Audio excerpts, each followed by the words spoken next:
우리가 계속 복음서를 보다가 이제 모처럼 이사야서 구약 말씀을 보게 됩니다.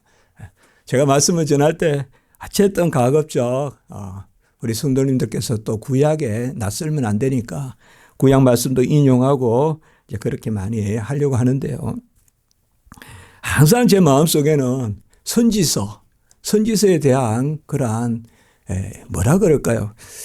좀 갈급함, 또 어떨 때는 좀 즐거움, 그런 것도 있습니다.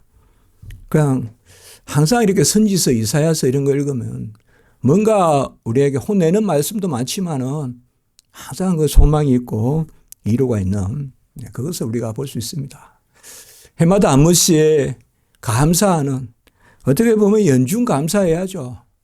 항상 기뻐하고 쉬지 않고 기도하고 범사에 감사하라 했으니까 우리가 하루 이렇게 날을 정하는 것은 구약적 어떤 절기를 지키는 것이 아니라 하나님께 감사하는 것이야 얼마나 좋겠습니까? 많으면 많을수록 좋겠죠. 정말 먹을 것이 없어. 이것을 하나님께 바치면 내가 굶어야 되는데 하면서 감사하는 그러한 것을 하나님께 드리고, 그런 것이 감사의 그러한 의미 아니겠습니까?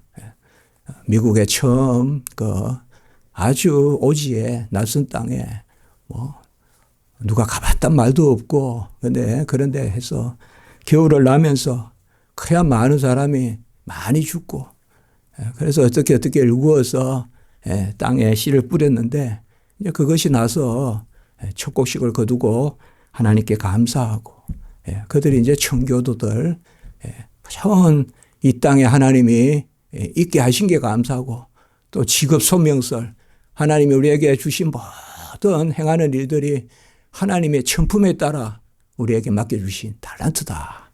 그래서 그 단을 흔들면서 기뻐하고, 그것이 우리 추수감사주일의 유래입니다. 그래서 이것은 어떤 성경적 절기다 그렇게 보기보다, 또 구약의 어떤 수장절이다 그렇게 보기보다 의미적으로 우리가 이 추수감사주일은 이렇게 해마다 또 우리 이렇게 또 앞에 또 가위를 갖다 놓고, 이건 제가 유학 가서 본 겁니다만은 유학 가니까 성찬식도 좀 학교에서 이제 성찬식을, 저는 계속 신학교를 다녔으니까요. 미국에서 그렇게, 영국에는 조금 다르게 하는데요. 근데 공통되는 것은 대체로 이렇게 가위를 이렇게 가져와서, 이게 추수감사주일, 제1회 추수감사주일부터 했던 거구나, 그런 마음이 들더라고요. 그러니까 미국의 제1회 추수감사절, 그게 몇백 년 됐지 않습니까? 1700년도 말이니까요. 그래서 우리 교회도 이렇게 가위를 놓고 또 말씀을 나누고 예배를 드립니다. 가을이다라는 것을 한번 생각해 봅니다. 가을. 저는 또 시골에 농부의 아들로 이렇게 있었기 때문에 농부도 좀 어저중간 농부입니다. 우리 집이. 그래서 진짜 농부가 부러웠어요. 그러니까 이렇게 잘 몰라요. 저는 낫질도 못하고, 소도 한번 이렇게 꼴을 이렇게 친구들은 막 잘 이렇게 하는데 그런 것도 해본 적도 없고. 그래서 학교에서 그때 여름 방학 때 과제를 주면 공부하는 거 이런 건 하는데 최고 힘든 게 퇴비를 가져오라 그래요. 우리 이제 모릅니다. 퇴비가 뭔지. 그런데 퇴비가 뭔가 하면 풀을 이렇게 해서, 그러니까 우리 양재천에 가면 퇴비 많아요. 퇴비할 거. 그것도 없어요. 옛날엔 기에서. 근데 그 풀을 해가지고 이렇게 등에 메고 학교 가져갑니다.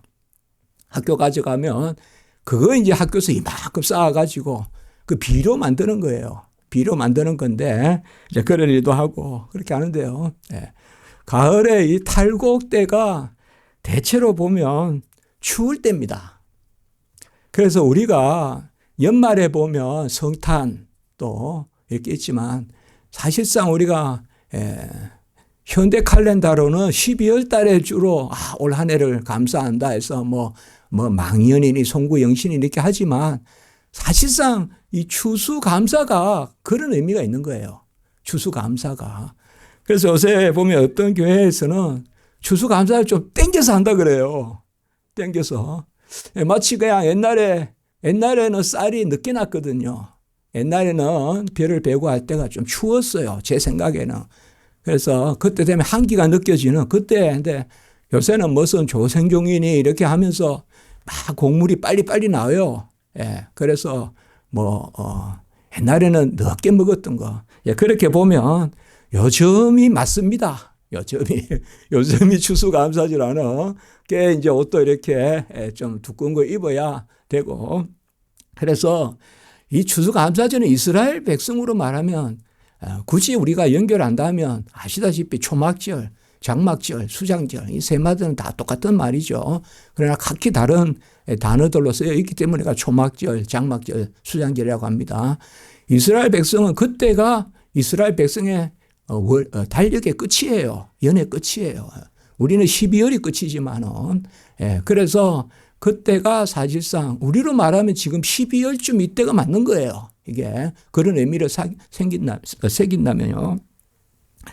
이 가을의 추수라는 것은 우리가 가을이라면 금방 떠오르는 단어가 추수 아니겠습니까? 오곡백과가 무르익어서 또 결실을 보고 이 가을은 여름과 겨울 사이에 그렇게 있습니다.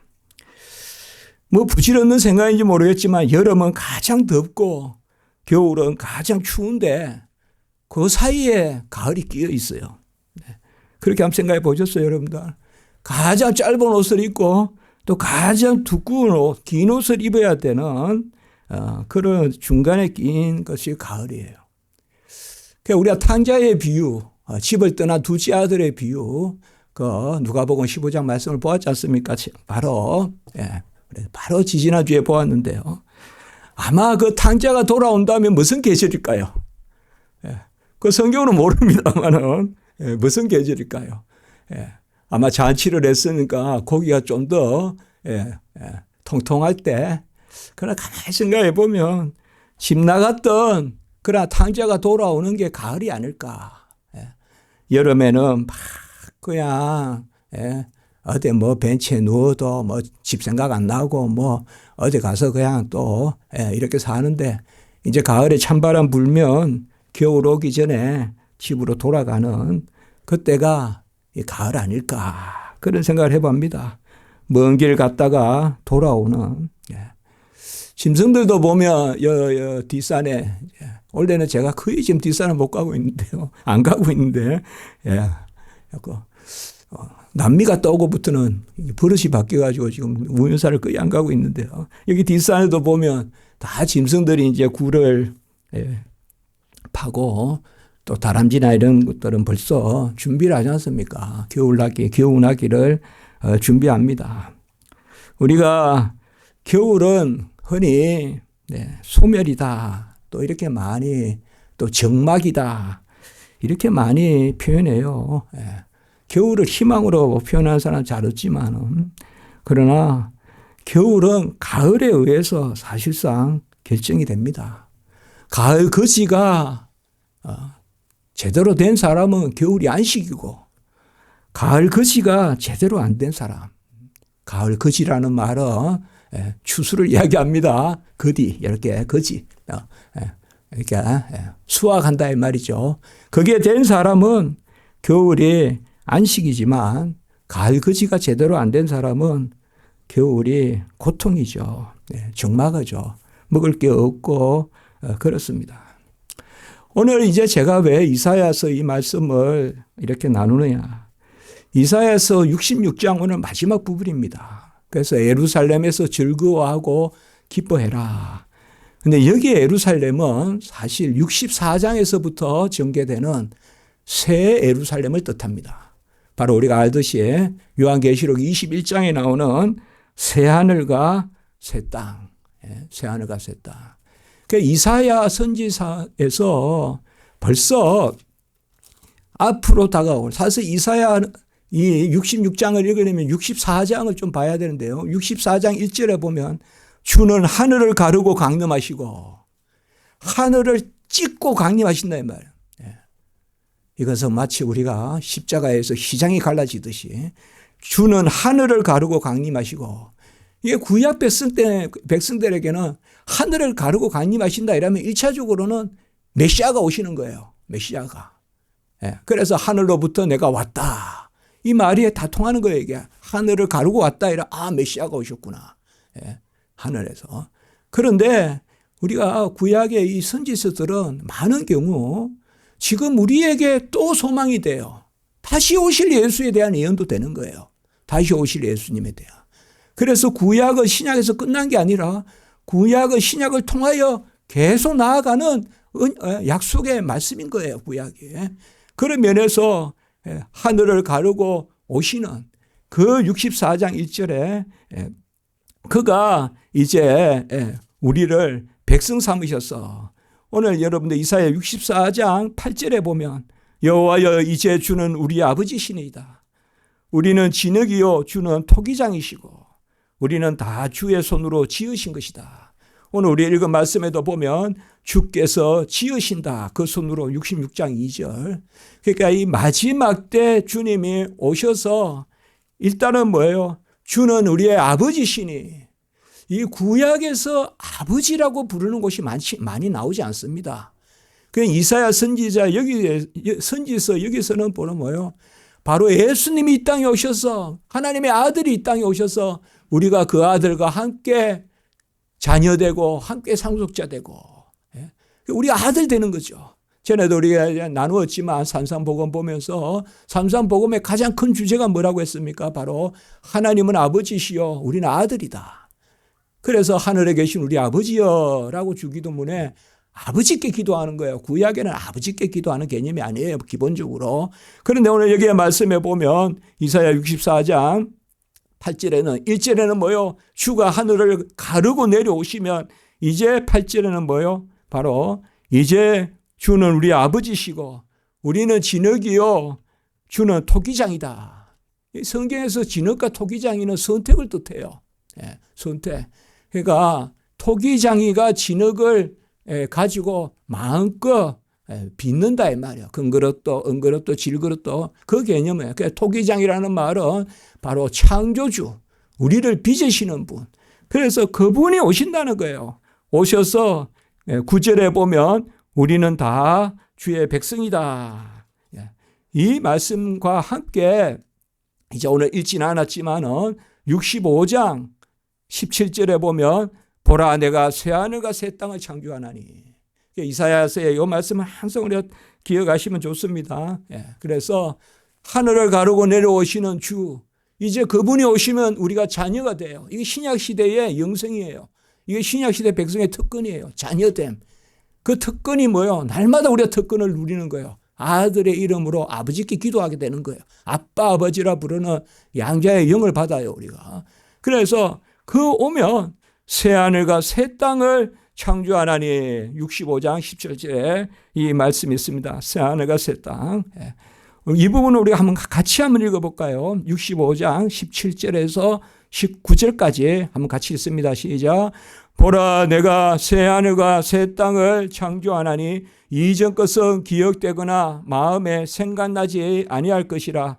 너희는 내가 창조하는 것으로 말미암아 영원히 기뻐하며 즐거워할지니라. 보라 내가 예루살렘을 즐거운 성으로 창조하며 그 백성을 기쁨으로 삼고 내가 예루살렘을 즐거워하며 나의 백성을 기뻐하려니 우는 소리와 부르짖는 소리가 그 가운데서 다시는 들리지 아니할 것이며. 여기까지만 읽겠습니다. 바로 새하늘과 새 땅에 대한 그 말씀이 이사야서에 아주 귀하게 여기에 나타납니다. 그래서 하늘을 가르고 주가 오시면 우리가 하나님의 자녀가 되는데 새하늘과 새 땅은 그러면 우리가 지금 새하늘과 새 땅이다 그러면 요한계시록 21장을 생각하잖아요. 21장 1절에서부터 새하늘과 새 땅에 그래서 하늘에서 예루살렘이 내려오고 그렇게 그 말씀을 기억하잖아요. 그러면 이사야서의 이 말씀은 뭘까요? 바로 예수님이 이 땅에 오시면 지금 우리가 새하늘과 새 땅의 삶을 땡겨서 사는 거예요. 지금 새하늘과 새 땅의 삶을 땡겨서 살고 이 마지막 성취가 이제 그때 이루어지는 거예요. 마지막 때. 이런 것을 우리가 종말론적인 삶이라 그래요. 안 된 사람이 되는 게 아니에요. 된 사람이 완성되는 거예요. 이미 그것을 인쳤다고 그래요. 인쳤다. 인침을 받았다. 그래 아까 뭐예요? 아버지라고 부르잖아요. 그리고 주의 백성이라고 64장에 그렇게 하잖아요.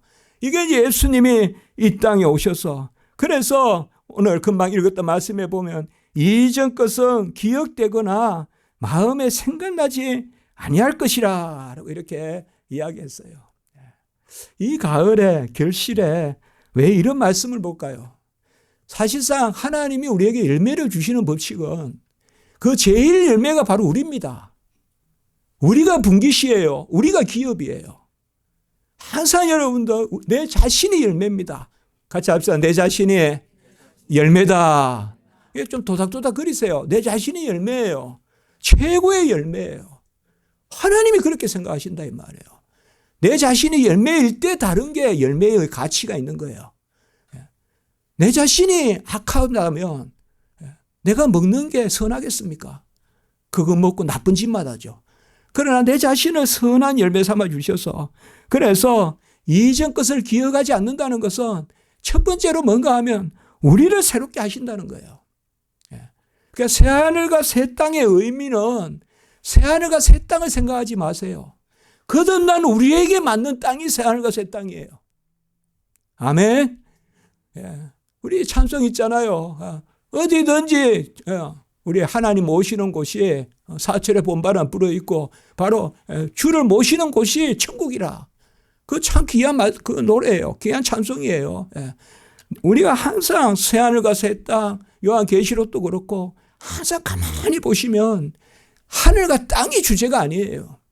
새하늘과 새 땅을 받아들이는 우리가 얼마나 우리가 변화된 삶을 살고, 그래서 이전 것을 기억하지 않고 내가 창조하는 것으로 말미암아 영원히 기뻐한다. 그 말씀을 보았지만 이제 사실 이사야 이 64장부터 5장, 6장까지 가장 많이 나오는 단어가 기뻐하라. 그 다음에 즐거워하라. 영원히 기뻐하며 즐거워할 것이요. 그리고 우리가 사는 성이, 예루살렘 성이 즐거운 성이다. 여러분 이 세상에 즐거운 성이 있습니까? 그만 읽었습니다. 우리가 65장 18절에 즐거운 성이 있습니까? 즐거운 사람들이 있겠죠. 서울은 즐거운 성입니까? 뉴욕은 즐거운 성입니까? 어디가 즐거운 성입니까? 그래 질문을 던져볼 필요가 있겠죠. 사람이 즐거워야 즐거웠지. 뭐 디즈니랜드가 많고 그러면 즐거운 나라입니까? 뭐가 즐거운 곳입니까? 예루살렘이 즐거운 성이다. 그래서 오늘 18절에 그 백성을 기쁨으로 삼는다. 이 새하늘과 새 땅의 기쁨이 되는 삶, 그것을 오늘 우리가 읽은 66장 10절에서 말씀하고 있어요. 그 성읍과 함께 기뻐하라. 성읍과 함께 즐거워하라. 그 성의 기쁨으로 말미암아 성과 함께 기뻐하라. 이렇게 말하고 있습니다. 성경에서 기쁨이라는 것은, 즐거움이라는 것은 열매를 뜻합니다. 이 단어가요. 여러분 나무가 언제 즐거울까요? 열매를 맺을 때. 그래서 우리도 기쁨과 즐거움이라는 것은요, 열매 맺는 거예요. 라틴어에는 똑같아요. 열매라는 말과 즐거움이란 말이 똑같아요. 프루투스라고 하는데 그게 영어로 와가지고 프루트가 된 거예요. 열매가 된 거예요. 절기다는 뜻으로 나온 거예요. 절기대, 단지 우리가 무슨 필요하면 삽을 가지고 일을 할 때 필요한, 그거는 사용하는 거예요. 즐기는 게 아니에요. 단지 그냥 뒷산의 나무는 그냥 땔감으로만 사용하는 거, 그것은 사용하는 거지 즐기는 게 아니에요. 그럼 즐기는 건 뭐냐? 누리는 거예요. 뒷산의 나무를 보고 아름다움을 이야기하고, 뒷산의 나무를 보고 하나님이 살아 계심을 이야기하고, 시시각각 변하는 어떤 계절의 형형색색의 이런 단풍, 이러한 그것도 보면서 야, 참 묘하다 묘하다. 이런 것들이 즐기는 거예요. 즐기는 거. 즐겁다는 게 뭐겠어요, 여러분들? 여러분, 열매가 어디 딴 데 있습니까? 즐겁게 사는 게 열매예요. 즐겁게 사는 게 열매예요. 기쁘게 사는 게 열매예요. 오늘 즐거워하라, 기뻐하라, 똑같은 이야기인데요. 예수님이 이 땅에 오셨을 때 어떻게 하늘에 찬송이 들렸어요. 목자들에게, 베들레헴의 목자들에게. 지극히 높은 곳에서는 하나님께 영광이요, 땅에서는 같이 합니다. 기뻐하심을 입은 사람들 중에 평안으로다. 오늘 말씀에도 보면 바로 그 기쁨 가운데 평강이라는 12절의 말씀이 나와요. 기뻐하신 가운데 평강이다. 제가 성경 말씀이 기묘하다고 하죠. 이런 말씀이, 이게 누가 인생에 이렇게 쓸 수가 있겠냐 이 말이에요. 이 기쁨 가운데 평강, 이 이사야 66장 오늘 10절에 나오는 이 기쁨 가운데 평강이 딱 천사들의 찬송으로 들린 거예요. 지극히 높은 곳에서는 하나님께 영광이요, 오늘 11절에 보면 영광의 풍성함으로, 그리고 땅에서는 기뻐하심을 입은 사람들 중에 평화로다. 영광, 평화, 기쁨, 그대로 예수님 나셨을 때 목자들이 베들레헴에, 밤에 양치던 목자들이 베들레헴에 가서 하늘 찬송을 들은 천사들의 찬송 소리예요. 그게 바로 우리예요. 예수님이 나셨을 때 그 노래에 우리가 동참하라는 거예요. 동참하라. 여기에 예루살렘이 나오는 거예요. 나중에 요한계시록 21장에 가보면, 요한계시록 21장에 가보면 거룩한 성 예루살렘이 내려오는데요. 요한계시록 21장 2절에 그 1절에 보면 처음 하늘과 처음 땅이 없어졌고 바다도 다시 있지 않더라. 처음 하늘과 처음 땅이 없어졌고 바다도 다시 있지 않다. 없어집니다. 없어지는데 그냥 없어지지 않아요. 새로 창조하세요. 그냥 아무도 몰라요. 이거는 새로 창조하세요. 그래서 그 창조는 완성이에요. 완성. 그래서 새 하늘과 새 땅과 옛 하늘과 옛 땅과 옛 바다가 없어지고 새 하늘과 새 땅에서 계시록 21장 2절에 보면 거룩한 성 예루살렘이 내려온다 그래요. 이건 사도 요한이 환상 중에 본 거예요. 거룩한 성 예루살렘이 내려오는데 마치 예루살렘이 신부 같고 우리는 신랑 같고 그렇게 표현을 해놨어요. 그러니까 마치 신랑을 위해 단장한 신부같이 내려온다 이 말이에요. 여기에서 예루살렘이 어떻게 사용되어 있습니까 지금? 예루살렘이 신부같이 사용되어 있어요. 이게 뭐예요? 아까 제가 말씀을 드렸죠. 어떤 장소가 아니다 이 말이에요. 예루살렘을 기뻐하라. 예루살렘과 함께 기뻐하라. 무슨 도시가 기뻐하는 주제입니까? 도시가 무슨 인격체입니까? 그 예루살렘과 함께 기뻐하라. 이것은 뭔가 하면 이 예루살렘은 하나님의 영광의 임재의 터기 때문에, 성전의 터기 때문에, 오늘날로 말하면 교회이고 오늘날로 말하면 우리 자신이니까. 그러니까 바로 우리 자신이 성전이잖아요. 우리가 예배 드리잖아요. 우리 교회가 예배 드리지만은 우리 각자가 예배 드리잖아요. 그래서 기쁨을 누린다는 것은, 그 기쁨이라는 건 뭔가 하면 하나님과 하나 되어 열매 맺고, 그리고 온전히 열매 맺는 것은 새 것을 먹는 거예요. 이스라엘 백성이 출애굽하고 그리고 40년 광야 생활하고 드디어 요단강을 건너가서 새해 첫 열매를 먹었듯이 그 열매를 먹는 거, 그 기쁨입니다. 그래서 오늘 이 66장의 10절부터 읽은 것은 바로 천국 잔치예요. 이게. 이 잔치가 어디서 일어나느냐? 지금 우리에게 일어나는 거예요. 1차적으로. 이게 마지막 때 새하늘과 새 땅에서만 아니라, 그러니까 여러분 이런 것을 우리가 잘 이렇게 아멘하면 이게 진리예요. 이런 거 가지고 온갖 다른 막 해석을 하고 그렇게 한단 말이에요. 막 생각나는 대로 해석하고 이렇게 우리가 봐야 돼요. 그러니까 1차적으로는 지금 이 지상의 교회예요. 지금 66절에 오늘 이 말씀이. 이 지상의 교회 예루살렘이에요. 지금. 이게 구약의 예루살렘이지만 이제 이사야 선지자의 그 환상 가운데, 그 계시 가운데 이 예루살렘이에요. 이 예루살렘에서 우리가 지금 누리는 거예요. 그래서 예수님이 이 땅에 오셨을 때 뭐예요? 아까 말씀같이 하늘에는 영광이요 땅에서는 기쁨과 평강이로다. 그 평강이란 말과 평화라는 말은 같은 말이에요. 구약에는 샬롬이고 신약에는 에이레네예요. 그래서 기뻐하신 사람들 중에 평화로다. 이게 뭐예요? 바로 우리가 감사의 조건이에요. 이 감사로부터 우리가 어떤 조건을 따져서 감사하는 게 아니라 내가 열매란 말이에요. 내가 같이 합시다. 주님은 첫 열매요. 주님이 바로 부활 골로새서에서 첫 열매라고 하셨잖아요. 같이 합니다. 우리는 후속 열매다. 우리 선배님들은 그런 말을 쓰셨어요. 후속 열매다. 주님이 첫 번째 열매고 우리는 그와 함께 매달려 있는 열매다.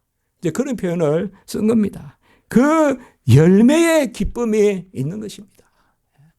여러분, 뭐 방긋방긋 솟아나야 되지 않겠어요? 아무리 장비가 예쁜 뭐예요? 시들 때는 좀 그렇잖아요. 그러나 좀 뭐 꽃이 천하고 귀한 것이 없겠지만 그래 지나가다가 그냥 나팔꽃이라도 아주 그냥 덤불에 걸려있고 어디 철조망에 걸려있는 나팔꽃이라도 확 필 때는 얼마나 아름답습니까? 생기가 넘치잖아요. 오늘 이 말씀을 제가 오늘 무슨 말씀을 나눌까 하다가 우리가 이 감사하는 것은 내 자신으로 감사해야 된다. 내 자신이 오늘 이 감사의 조건이다. 내가 누구예요? 바로 기뻐하심을 입은 자지 않습니까? 내가 바로 기뻐하심을 입은 자. 그가 너로 인하여 기쁨을 이기지 못하시고 스바냐서에서 말씀했잖아요. 기쁨을 이기지 못하시고 그가 너로 인하여 기쁨을 이기지 못하시고 그렇게 말씀했잖아요. 그러니까 우리 안에 이 기쁨의 근원 되시는 예수께서 첫 열매가 되시고 우리가 후속 열매가 돼요. 그래서 예수님도 뭐라 그랬어요? 이는 내 사랑하는 아들이요 내 기뻐하는 자다. 우리가 참 사랑한다는 말도 좋지만 내가 너를 기뻐한다. 참 좋지 않아요, 여러분들? 뭐 같은 표정 아닐까요? 누가 아주 사랑하는 사람이 나타났을 때 내 얼굴이 기뻐하는 모습 아닐까요? 이는 내 사랑하는 아들이요 내 기뻐하는 자다. 뭔가 그 표정 다 말할 수가 없어요. 그 표정은 오늘 66장 13절에 어머니가 자식을 이루한 같이 그 표정이에요. 그래서 우리가 이 추수감사를 보내면서 내가 기쁨의 근원이다. 그리고 이 땅에서 기쁨을 맛본다. 나는 기쁨의 존재입니다, 여러분들. 내 생각으로 기뻐하는 게 아닙니다. 기뻐하라고 명령하십니다. 같이 할까요? 명령은 고백이다. 명령은 고백이에요.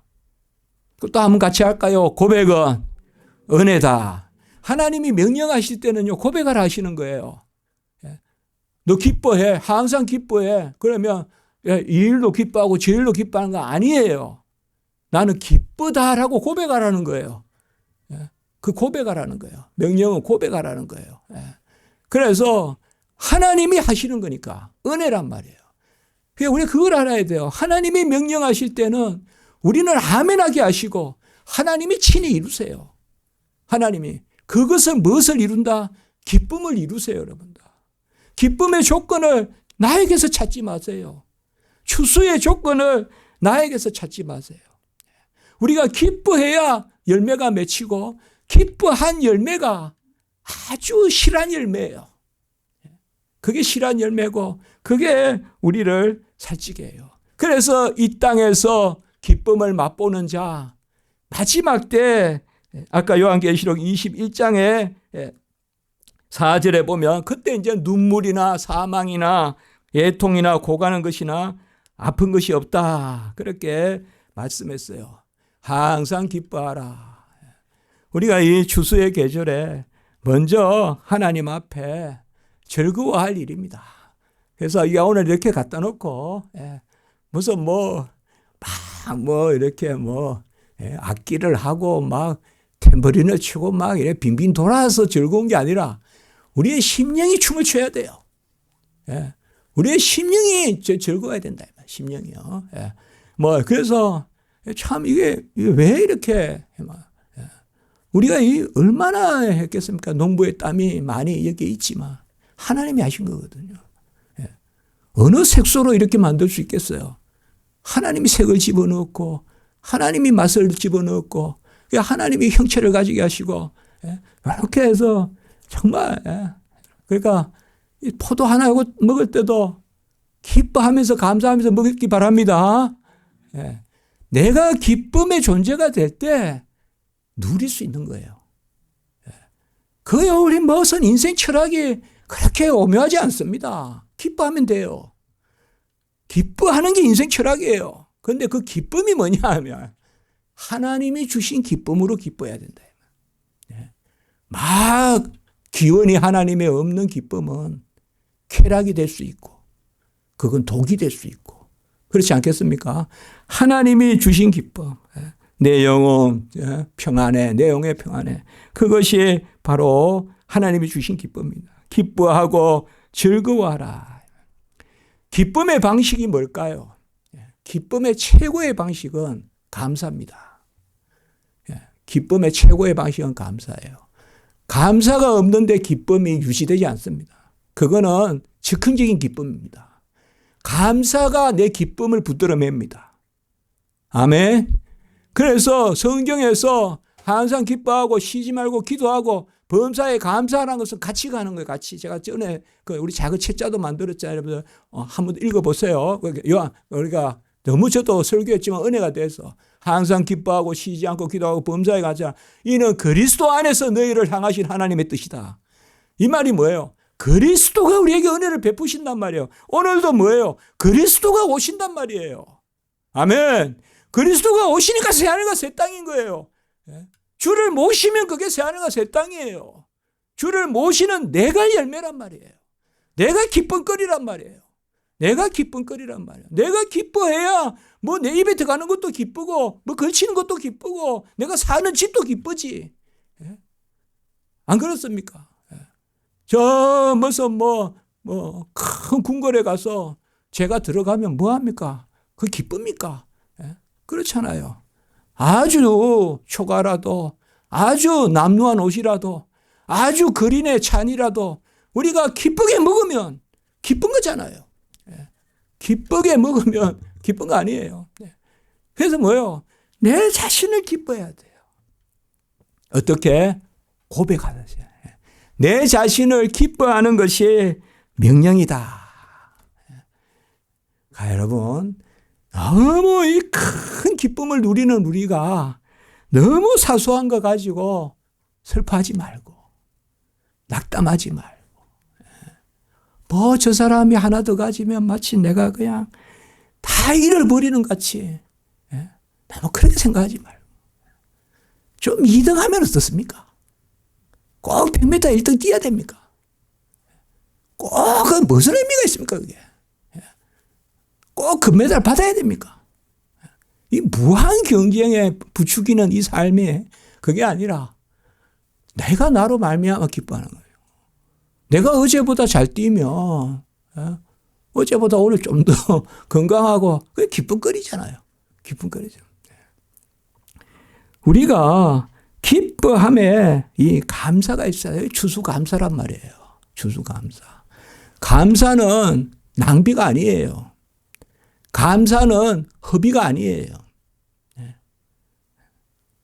그래 영어로는 give thanks라고 하지 않습니까? thanks를 준다는 뜻이냐. 그거는 또 라틴어에 가보면요. 은혜를 준다는 말도 돼요. 그게 은혜가 모이면 감사가 되는데 그 말은 뭐냐? 감사한다는 것은 은혜를 나누는 것이에요. 그 본래 어원이 그래요. 감사한다는 것. 왜냐하면 내가 받은 것을 누리는 게 감사해요. 같이.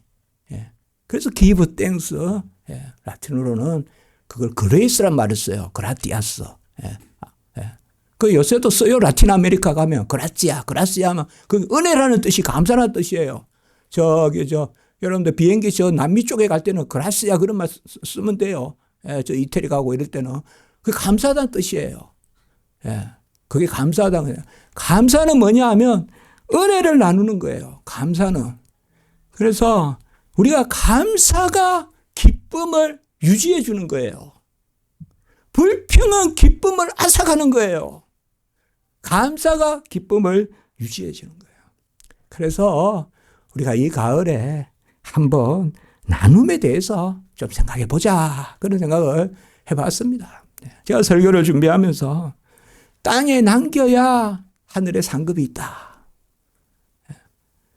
그래서 저도 여기 가다 보면 산수유가 있어요, 여기요.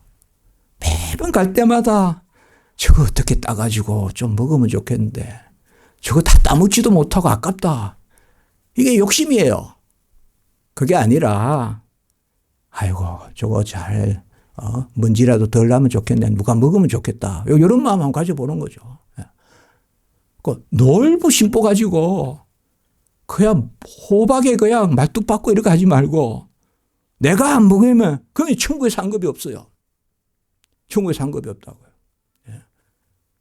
호박이 저렇게 그냥 어디 구석에 그냥 뒹굴고 그냥 바위에 있으면 그걸 끙끙 해가지고 아예 풀숲으로 이렇게 옮겨 놓는 마음.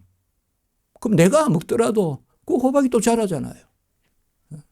막 이렇게 보면 옛날에 막 아이들이 호박 논다고 해서 막 자라지도 않은 호박 이렇게가 막 이렇게 주로 언덕에 돌 같은데 이렇게 또 있으면 그걸 이렇게 옮겨다가 그게 뭐냐?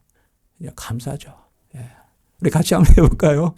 땅에 남겨야 그것이 하늘의 상급이다. 땅에 거 다 취하려고 하지 말고 땅에 남기란 말이에요. 남기라. 그래서 우리가 이 give thanks 하는 이 오늘 추수감사는 감사라는 말이 은혜라는 말이다. 그래서 진정한 감사는 은혜 받은 사람만이 할 수 있어요. 그 진정한 감사가 이 세상에 넘친다면 세상은 훨씬 밝아질 거예요. 항상 훨씬 더 살만한 곳이 되고 너무 힘든 사람이 없고 또 너무 이렇게 치우침이 없고 서로 도와서 그렇지 않습니까? 오늘 특별히 젖을 빨라라는 말이 많이 나옵니다. 젖은 뭡니까 여러분들? 꼭 젖을 먹어라 그게 아니라 바로 젖은 나를 낳은 사람에게 나온 거잖아요. 그 이야기예요. 젖이라는 것은 젖은 나를 낳은 사람이 나에게 물리는 거잖아요. 그러니까 하나님이 우리를 낳으셨단 말이에요. 하나님이 우리를 낳아서 그래서 아까도 읽었지만 13절에 어머니가 자식을 위로한 같이 내가 너희를 위로할 것인지요. 이 위로가 이사야서 40장부터 딱 주제거든요. 39장까지는 구약이고 40장부터 66장 바로 39장은 구약 채권수하고 똑같고 40장부터 66장까지 27장은 신약하고 똑같은데 그 시작이 40장 1절이 바로 너희는 위로하라. 그 오늘 여기 위로가 나오지 않습니까? 바로 나를 낳으신 분의 그 젖을 먹어라. 그 젖을 먹으면 평강이 강같이 12절에 평강을 강같이 영광을 넘치는 시내같이 흐르게 하리라. 참 얼마나 귀한 말씀입니까? 평강이 강같이. 여기서 이제 그 유명한 복음성가 여기서 나온 거예요. 내게 강 같은 평강. 여기서 나온 거예요. 여기 이 구절에서 나온 거예요. 이게 평화거든요, 본래. 로마 캐톨릭 평화라 그래요. 우리는 평강이라 번역하고. 그러니까 평강을 강같이. 강 같은 평강이 우리 안에 흐르고 그리고 시내같이 하나님의 영광이 찼다 이 말이야. 우리 성도님들 가정에 이러한 풍성하게 베풀어 주시는 젖이 넘치기를 바랍니다. 그리고 11절에 여호와의 위로하시는 그 품에 하나님의 큰 사랑이 우리 성도님들에게 풍성하기를 원합니다. 위로의 품이다. 위로라는 것은 맡기는 것이요. 위로라는 것은 나를 낳아준 분이 나를 길러준다는 그 믿음 가운데 의지하는 것입니다.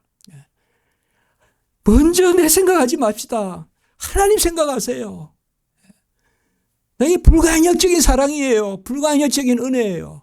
내가 도망치려고 해도 하나님이 나를 사랑하세요. 그걸 믿으셔야 돼요.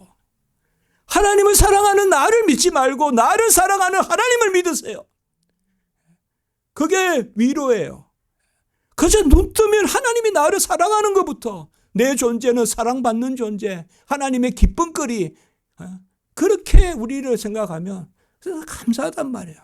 그러면 이 지상의 삶이 다 각이 잡히고 가치가 생기고 모든 일에 이것은 내가 힘써야 되겠다. 그러면 자제할 줄도 알고 절제할 줄도 알고 그겁니다. 그래서 이 땅의 예루살렘은 교회요 가정이요 우리 손입니다. 우리의 자신이 바로 오늘 예루살렘이다. 우리가 기쁨거리다.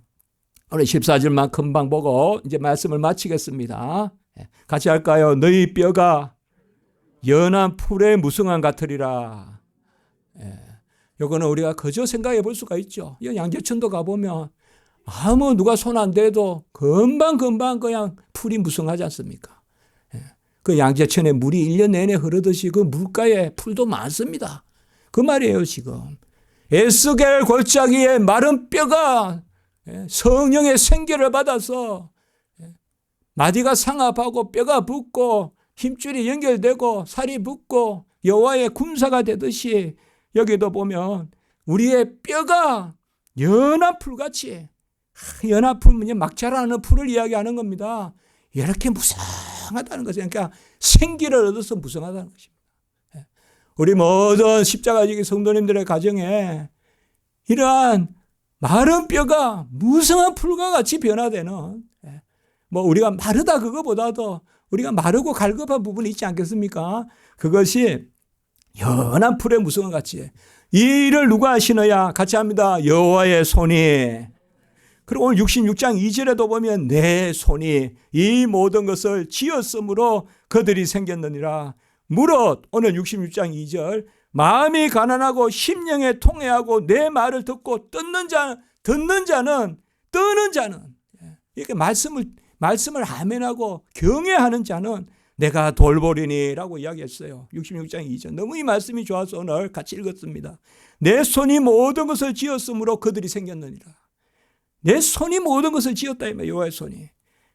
마음이 가난하고 심령에 통회하고 그리고 내 말을 듣고 뜨는 자는 내가 돌보리니. 심령이 가난한 자는 복이 있다. 그래서 여호와 앞에 경외하는 자는 내가 돌보리니라고 했습니다. 이 추수의 계절에 우리 성도님들 더 하나님이 풍성하게 하시고 평강의 강이 시내같이 영광이 충성함이 강과 같이 흘러넘치기를 주님의 이름으로 축복합니다. 내가 기쁨거리라는 것을 생각하고 그냥 영적 본능이라는 게 있어요. 그냥 영적 본능으로 나는 기쁨거리다. 나는 이미 기쁨의 조건이 넘치는 사람이다. 내가 기뻐하지 못해가 탈이지 원망하지 못해가 탈은 아니다. 그런 것으로 같이 합시다. 괜히 기뻐하자. 괜히 감사하자. 감사에 감사가 넘칠 줄 믿습니다. 감사하면 더 감사거리를 주실 줄 믿습니다. 기도하겠습니다. 거룩하고 자비로우신 하나님 아버지, 또 올 한 해를 돌아보니 감사 영광 찬양 모든 것이 할렐루야 하나님 앞에 다 올려드릴 것밖에 없습니다. 우리 인생이 피단줄기라도 조종할 수 있겠으며 공기의 한 점이라도 우리가 주장하겠습니까? 하나님 우리에게 그때그때 채워주시고 원컨대 우리를 기쁨거리 삼아주셔 감사합니다. 우리가 연한 풀과 같이 아버지여 겸손하게 그러나 파릇파릇 생명력을 갖고 살아나는 저희들이 되게 해 주시옵소서. 나를 낳으신 분의 그 젖을 풍성히 먹고 마시고 누리는 저희들이 되게 해 주시옵소서. 우리 자녀들도 풍성하게 하시고 넘치게 하시고 우리 가게도 일상도 우리 기도 제목 위에도 그리고 지금 또 아버지여 신음하고 애통하는 기도 위에도 또 아버지여 병을 낫기 원하는 우리 성도님들 위에도 은혜 위에 은혜를 더하여 주시옵소서. 예수님의 이름으로 기도드리옵나이다. 아멘.